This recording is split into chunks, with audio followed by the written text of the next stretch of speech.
For years, our family lived in Colorado Springs. It's an absolutely beautiful place to call home, but sometimes winters can be downright treacherous. We bought an old Suburban with four-wheel drive to try and help us navigate the snowy and icy roads. And as you can imagine, the roads there aren't exactly flat. In fact, my route home from work took me over one of the craziest hills in town. One afternoon, a few hours before I wrapped up with work, a whiteout blizzard hit and completely blanketed everything. So when it came time to leave, you can imagine that I was crawling along trying to get home. To make matters worse, we had a button to engage the four-wheel drive, and that system was completely unreliable. Like asking a 4-year-old to take out the trash. It might happen, might not. You could push the button and the four-wheel drive just wouldn't engage. Or it might. You were always left guessing. So I approached the bottom of the hill, drop it into low gear, and hit the button. Nothing. I'm creeping along, white knuckles, legs stiff, and my stomach's in a knot. Okay, why would I be panicked like that?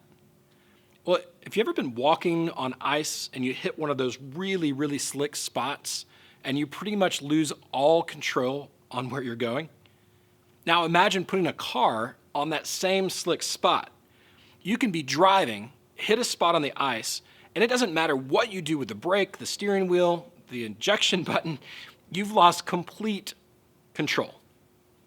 Now, just so you understand what kind of driving we're talking about in Colorado, there was a video floating around about the same time of people trying to traverse a hill within about a mile of our house. So guys were approaching the hill with their big four-wheel drive trucks, and people were stopped at the bottom. People who had already tried couldn't make it and were now stuck. And they were out of their cars and desperately waving down the trucks and trying to get them to stop.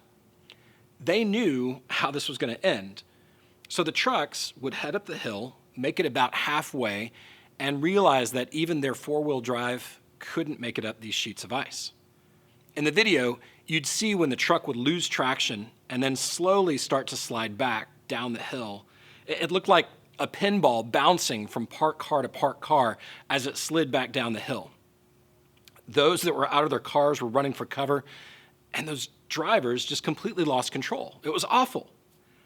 Well, luckily, that particular day, the four-wheel drive did engage. I summited this massive hill, and I got home incident-free.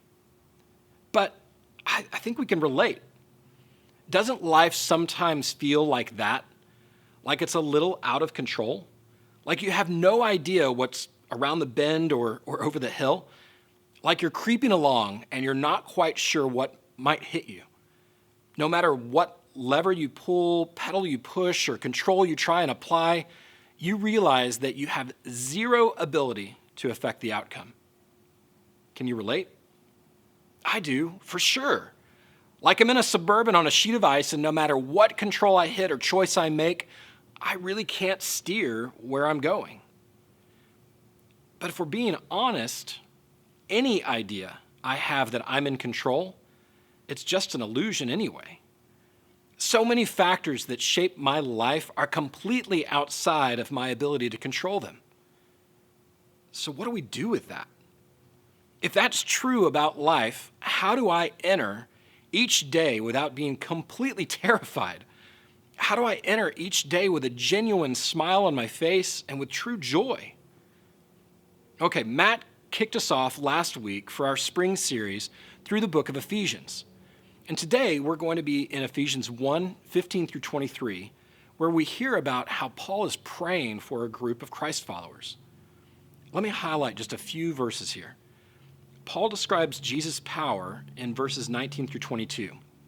He says, "What is the immeasurable greatness of his power toward us who believe, according to the working of his great might that he worked in Christ when he raised him from the dead and seated him at his right hand in the heavenly places, far above all rule and authority and power and dominion, and above every name that is named, not only in this age, but also in the one to come. And he put all things under his feet and gave him as head over all things." That's lofty. Did you catch that? He is over every ruler, every power, every authority, every dominion. And how did he demonstrate that? Jesus beat death. We may be too casually familiar with the concept of Jesus raising from the dead, but don't be calloused to the seriousness or the greatness of that event. In reality, our faith as Christ followers hinges on the power of that event. You see, every single one of us, the greatest, most influential people that you can possibly revere or put on a pedestal, presidents, celebrities, corporate leaders, the most brilliant minds and the most influential people, their reign, their influence, it will come to an end. They'll die. They'll become a memory. But Jesus, he defeated death. The thing that every one of us must submit to, he defeated. He is over everything. Everything is under his feet. He is the head of all things. He is in control. And he's never not in control. So how do I face the day with joy? How do I leave my house without being terrified? See, I don't have to be in control because I know that he is. That's a foundational truth that I can stand on. Jesus is supremely in control of every problem or obstacle in my life. I can rest in that. I can trust in that.